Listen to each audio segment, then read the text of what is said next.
The media, where every individual's voice matters. Nsemmilkom, jiena Mario Camilleri, editur għal PM News Malta, nstellem lill-followers kollha illi qegħdin jaraw dan il-programm, din hija xandira speċjali ta' dritt ta' risposta fuq rapport illi xxandar fuq PM News Malta, artiklu kif ukoll hemm filmat illi s-sur Paul Salamone xandar wara stedina li aħna ta' PM News Malta għamilnilu sabiex ikun jista' jiċċaruhu. Dan ġara minħabba li dir artiklu fuq it-Times of Malta fejn dal-artiklu kien qed jgħid illi l-Kavallieri Templari keċċew lil-head Paul Salamone wara high treason. L-artiklu kien isemmi wkoll l-irwol tas-Sur Salamone bħala mexxej tal-Partit Aħo Martin li qabel kien magħruf bħala Partit Popolari. Jiena ħassejt illi nistieden il-Paul Salamone sabiex Paul Salamone ikun jista' ikollu iktar spazju sabiex jispjega ruħu wara dak illi ġie miktub minn gazzetta oħra li mhix PM News u bekk Sur Salamone aċċetta din istedina u ġie hawnhekk u ta' iċċara ruħu fuq dak il-ġi irrapportat mit-Times of Malta. Wara da kollu irċevejna email li xtaqgħu ikollhom ukoll id-dritt ta' risposta ta' dak li qal is-Sur Paul Salamone u dawn kienu Dr. Josien Cardona Gatt u s-Sur Kevin Bonanno mill-Priorat tal-Kavallieri Templari ta' Malta, Pietà del Pellicano, dawn talbu dritt tar-risposta fuq dak li qal Paul Salamone u aħna bħala PM News Malta u jien bħal editur ilqajna din it-talba sabiex inżommu bilanċ ġust u biex il-qarrejja u l-followers tagħna ikunu informati hekk kif inhu sewwa u xieraq. Għalhekk mingħajr dewmien nilqakom magħna u nirringrazzjakom tal-li qegħdin magħna Dr. Josien Cardona Gatt u s-Sur Kevin Bonanno. Mela, għandkom il-ħin tagħkom, għandkom 30 minuta bħalma tajna lil Paul Salamone, għara minn ħajibda u tkellmu u għejdu għandkom dritt tal-risposta kif suppost. Mela, biex indaħlu naqra in-nies li qed jisimgħuna mbarra u li qed jarawna mbarra fl-atmosfera ta' minn fejn ġejn da kollu, mela aħna prattikament aħna priorat tal-Kavallieri Templari.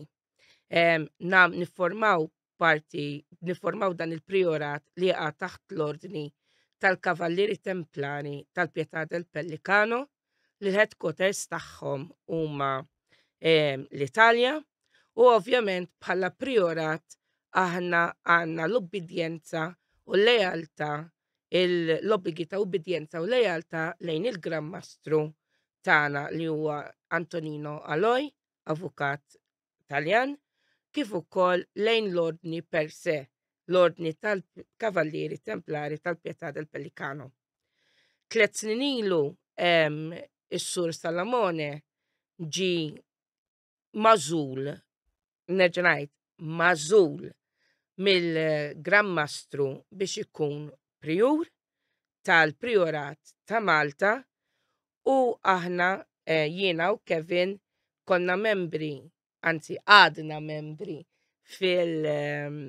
fil-Kumitat Eżekuttiv tal-Priorat, Kevin bħala l-Marshal li juħsib l-obbedjenza lejn ir-regoli tal-ordni u jiena bħala Seneskal li għandi ir-rwol ta' segretarja fil-Priorat fejn nieħosib dak kollu li huwa amministrattiv u li huwa fakultattiv fil-Priorat.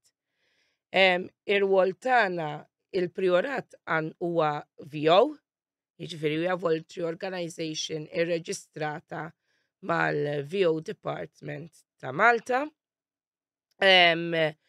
U bħala rappreżentanza legali tal-VO u tal-Priorat jiġi vestit fija bħala Seneskal, f'Kevin bħala l-Marshal u fil-Priur. Once li l-Priur għal xi raġuni jew oħra mhuwiex preżenti, jew imneħħi jew indispost jew whatsoever, ir-rappreżentanza legali taqa' fuqi bħala Seneskal u Kevin bħala l-Marshal. Qed nirrepeti bħala Senescal u bħala l-Marshal għax aħna mhijiex fina per se bħala Josien u bħala Kevin, imma bħala uffiċjali tal-Priorat. Issa li ġara huwa li fis-27 ta' Frar kellna laqgħa msejħa biex nintaqgħu bħala l-membri tal-Priorat għaw Malta. F'din il-laqgħa attendejna il-membri kollha menu 2 minna għax 2 minna kienu ma jifilħux. U aħna morna bil-fema li f'din il-laqgħa ħanintaqgħu u ħajjiġi moti reżokont ta' x'ġara f'Safra li kienet saret qabel kif dejjem isir meta xi ħadd minna jsifer fuq l-obbligi tal-Priorat, plus li wkoll nibdew il-formazzjoni tagħna minħabba r-ritwal li nużaw fl-investitura. Kif wasalna u poġġejna bil-qedem, l-ewwel ma ġara huwa li t-teżorier tal-Priorat li qabad u tar-reżenja tiegħu minn teżorier. U t-teżorier ir-raġuni kienet li ma jafx x'inhuma jiġru bil-flus tal-Priorat. Ovvjament aħna meta issemmi Priorat ukoll tissir familja. Allura ovvjament ma ridniex li jirreżenja u s-Sur Salomone peress li huwa kien il-Prijur irrifjuta r-reżenja tiegħu. Wara li settilja dik il-kwistjoni bdejna nitkellmu u f'daqqa waħda is-Sur Salomone għalinna iridu nieħdu deċiżjoni llum jekk nibqgħux Priorat maqut mal-ordni jew immorru għar-rasna. Aħna m'għandna l-ġodda ma kellhomx idea x'inhu jiġri, laqqas. U ovvjament kellna nieħdu deċiżjoni den. Kevin qal mill-ewwel le, jien astenejt għax irrid niddigestja u nifhem eżattament minn fejn ġej dan ir-raġuni. Il-kumplament kien hemm kemm kien hemm kif? Erba' oħra? L-erba' l-oħra, inkluż il-Sur Salomone, iddeċidew li imorru għar-rashom. Irrid ngħid ukoll qabel ma ġara dil-biċċa xogħol, jien kont naf li jista' jkun hemm aċċenn għal din il-votazzjoni. Għaliex għax ftit minuti qabel, ftit sigħat qabel ma mort għal din il-laqgħa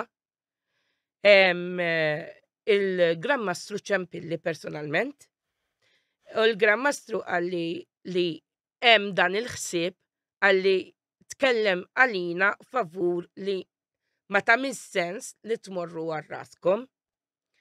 Ovvjament waqt il-laqgħa jista' jixhed Kevin ukoll jiena bdejt nagħmel domandi bħala l-avukat tax-xitan.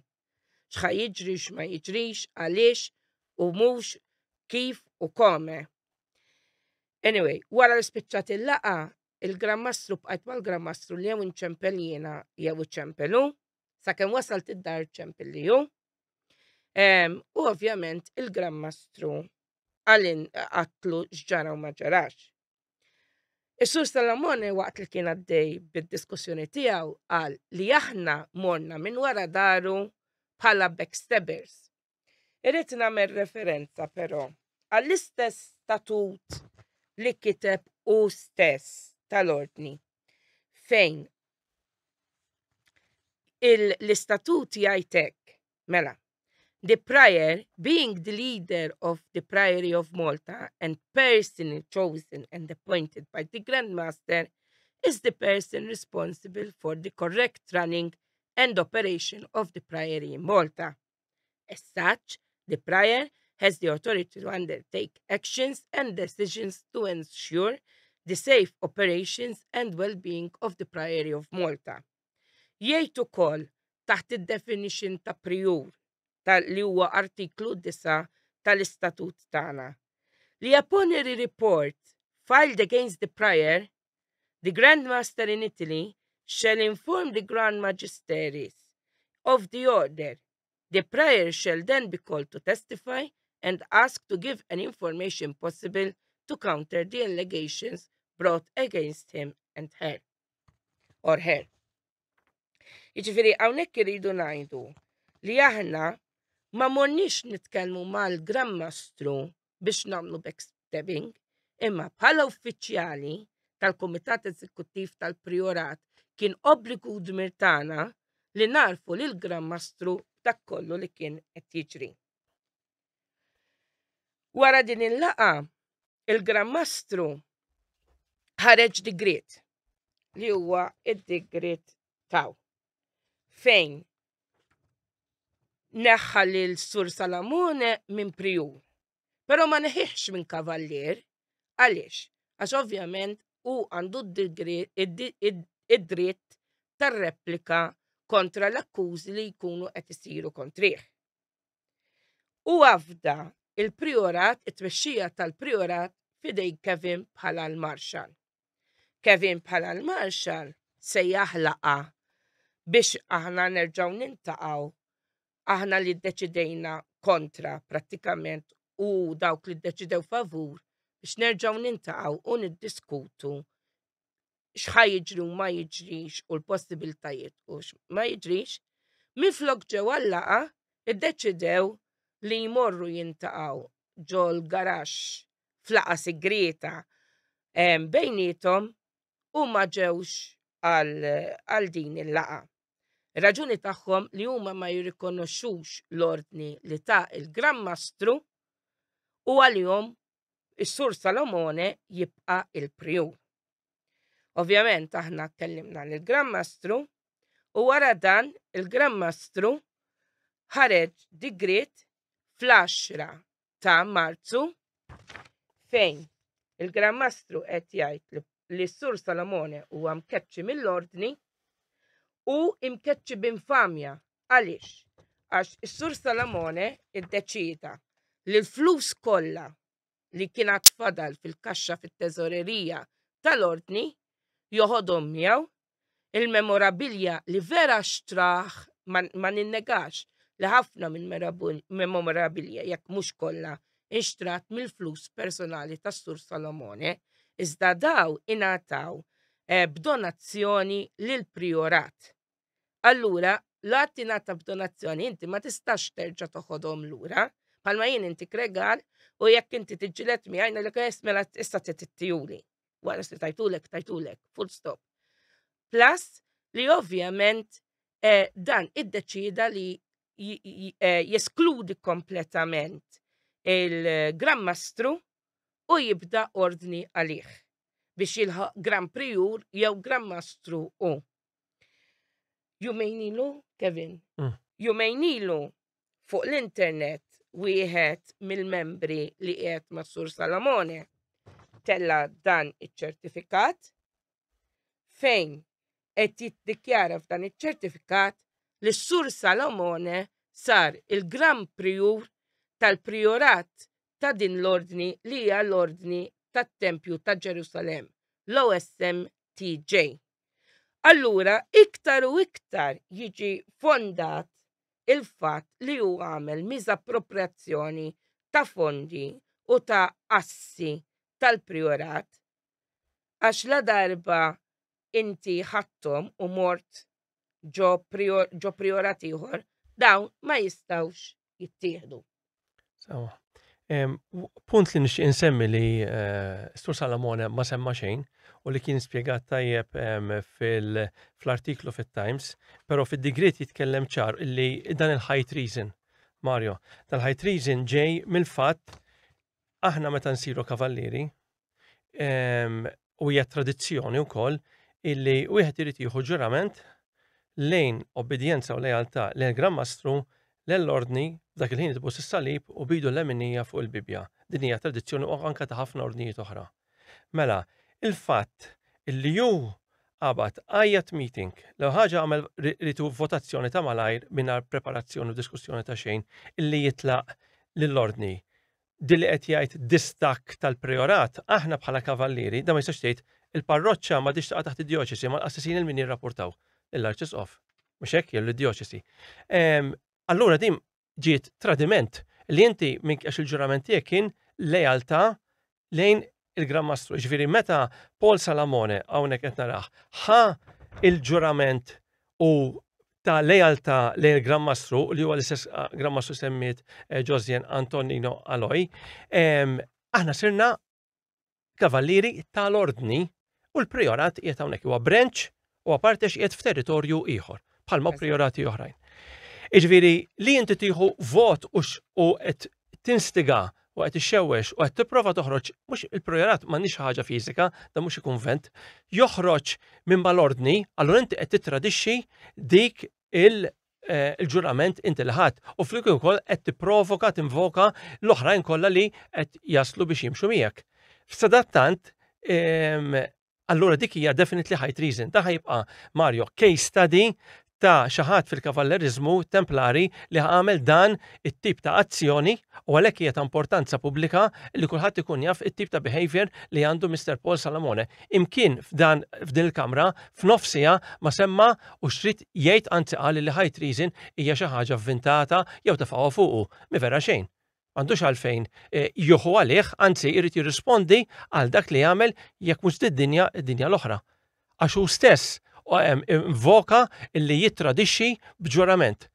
Mhijiex kwistjoni ta' statut, mhijiex kwistjoni tal-ordni, imma kwistjoni morali li qed juri biċ-ċar illi moralità tiegħu ma teżistix. Fil-fatt qal hu illi għalhekk jiena bdejt nispjega mingħajr ma intimidajt qatt il-ħadd l-aspetti kavalleristiċi, l-aspetti spirituali. Għalih dak ma jinteressawx. Però mbagħad tibda tisma' illi hu jrid isir Gran Prior addirittura anke Gran Mastru u ma jinteressax tal-istess ordni l-aspetti kavallereski u l-aspetti spirituali. Menti xi tagħmel partit politiku ieħor li jismu kavallieri. U ovvjament jiena bħala l-Marshal illi iktar inħares lid-disciplina, tradizzjoni u l-passat ma nistax qatt naqbel miegħu. Alla volja second in line. U jiena wkoll Mr. Paul Salamone kont ukoll miegħu fil-partit, ġifieri inni nafu, imma bdin ovvjament tlift kull fiduċja fih. Ma sarx insegwih biex kwistjoni jgħid li nitilqu, ma fensa toħodni. Okay?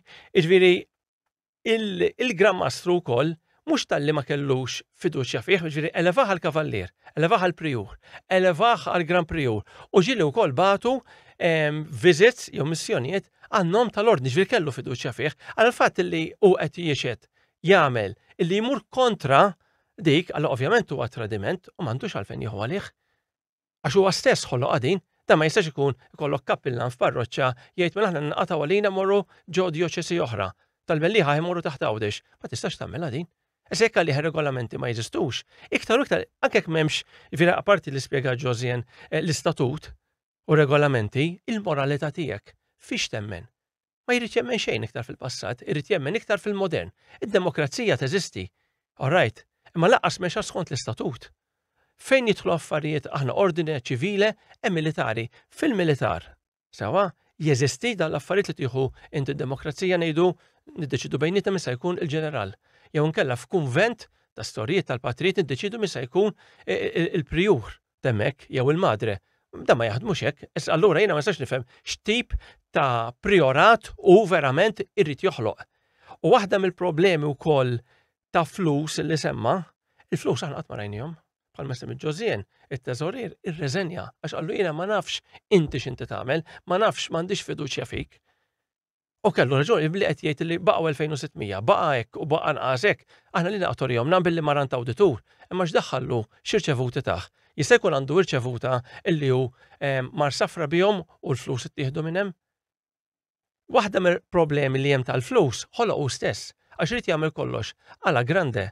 Aħna templari, x'inhi l-istorja ta' templari? Fil-fatt hawnhekk ġibt is-simbolu vera tat-templari. Żewġ kavallieri fuq żiemel wieħed għaliex għax kienu foqra. Għax ma kellhomx żiemel għal kull wieħed. Mela aħna ġejjin minn dik it-tradizzjoni. Issa jekk dik tradizzjoni tagħmilha moderna, ma tistax minflok żiemel nagħmlu karozza.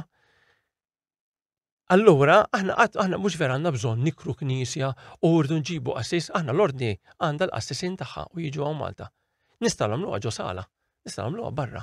X'differenza tagħmel fl-ispirtu ta' dak li qed isir meta ssir investitura b'elevazzjoni ta' kavallieri li hemm protokoll strett li parti minnu hemm il-ġurament ma jagħmilx differenza fejn isir. L-importanti hija l-intenzjoni, importanti li n-nies huma li ħajsiru prospettivi kavallieri huma preparati u jista' jsir dak ir-ritwal, dik iċ-ċerimonja. Ifieri tal-flus u jaf x'ħawat, u jaf x'hemm, u jafx daħalu naqas, pero aħna issa serna nafu wkoll li meta tkellimna mal-ordni meta ġeddin, għallu nasma' aħna tajna dan il-flus lura u suppost ħadkom daqshekk u suppost ħadkom daqshekk. Iġifieri fejn huma dal-flus?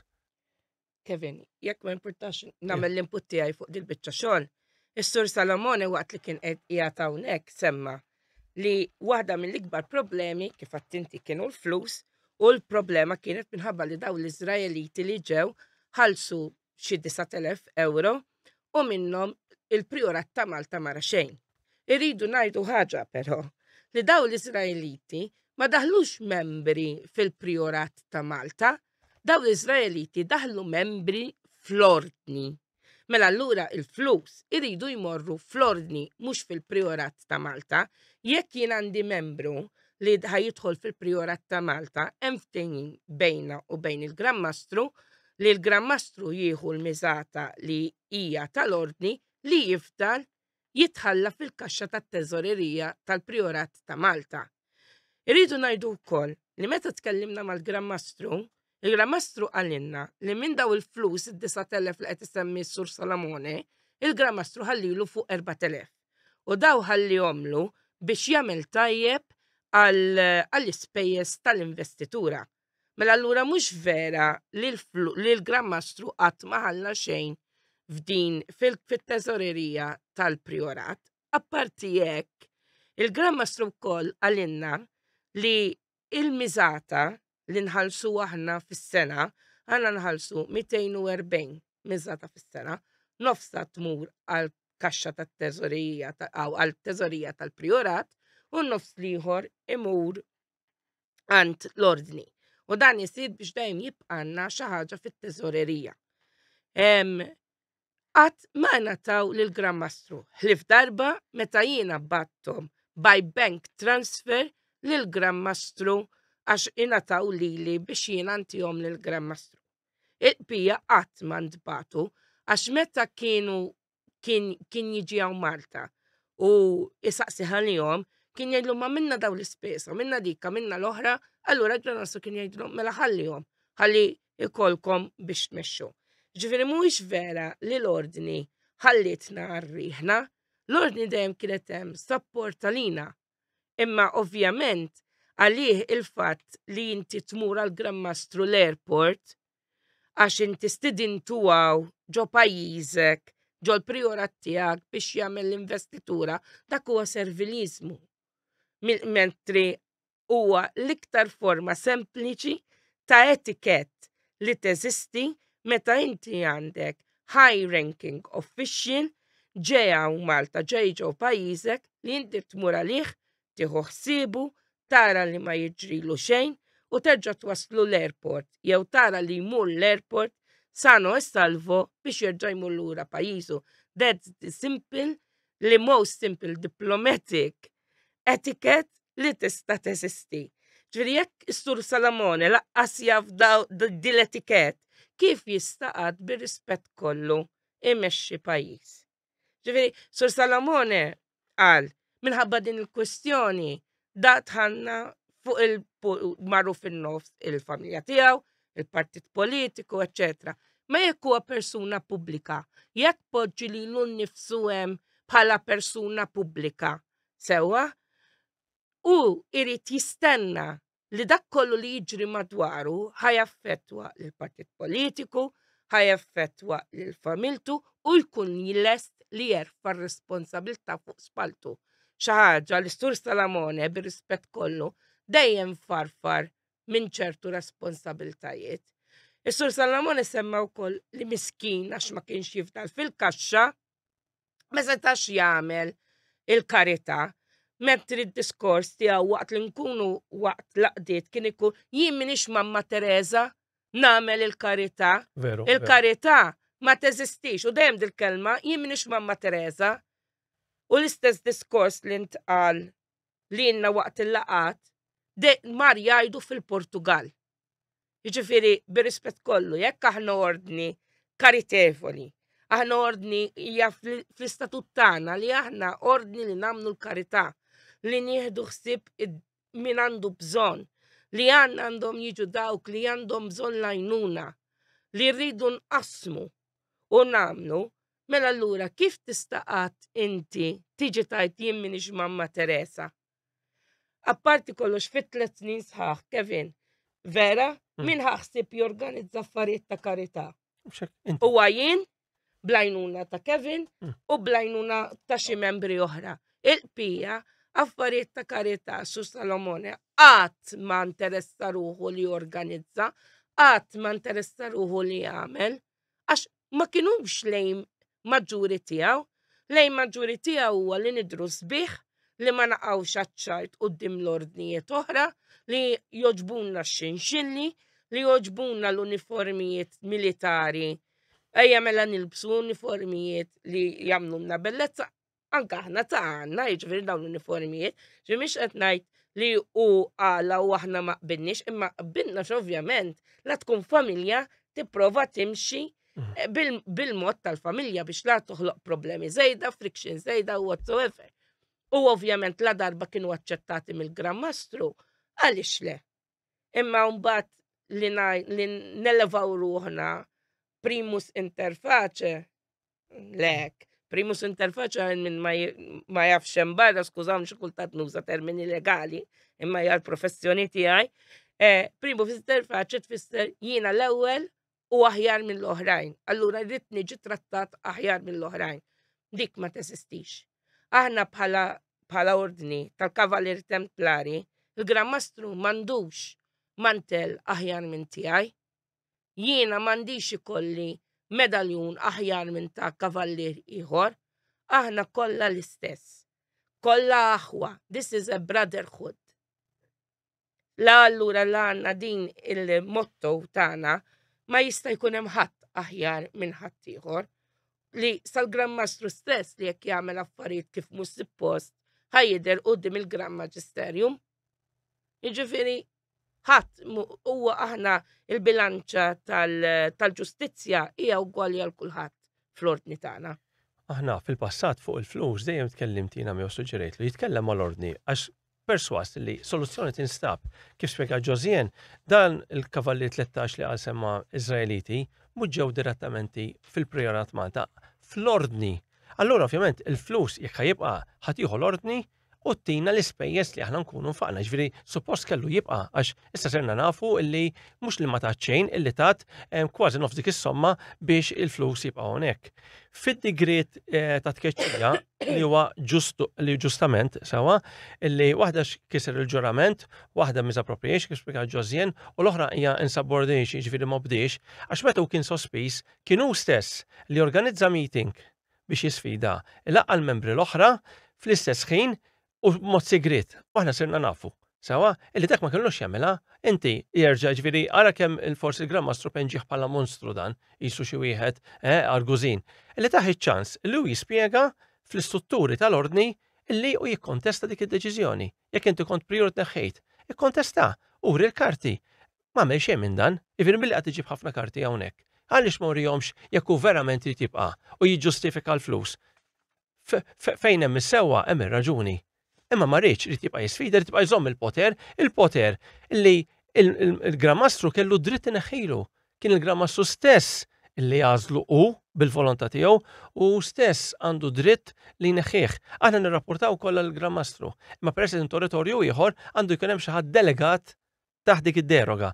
U aħna nisbaw il-Priur bħala rappreżentant tal-Gran Mastru.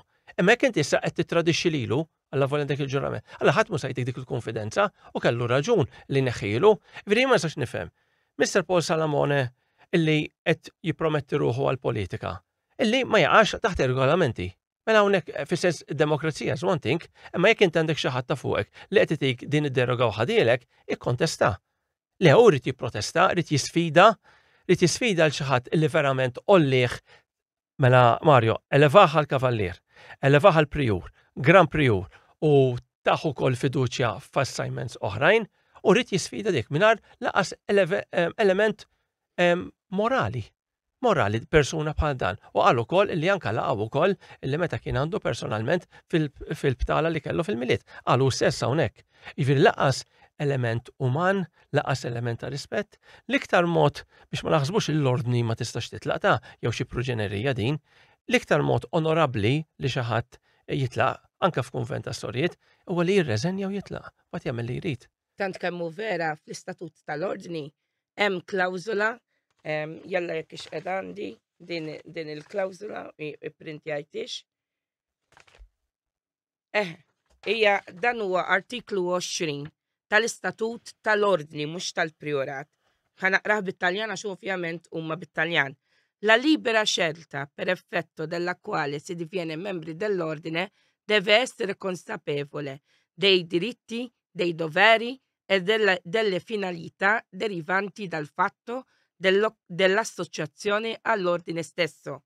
A tale fine è determinante la formazione dell'aspirante templare che deve essere adeguatamente informato sulla storia, sull'evoluzione e sulle finalità dell'ordine, oltre che sui suoi diritti e sui suoi doveri. Ġifieri hawnhekk qed ngħidu li hija libera xelta li tassoċja ruħek mal-ordni u libera xelta li titlaq. Però biex titlaq tittati littra ta' dimissjoni. Sur Paul Salamone semma li hu kiteb din littra ta' dimissjoni u beda sejje kif jista' jkeċċini jekk jiena ġa kont iddeċidejt li tlaqt.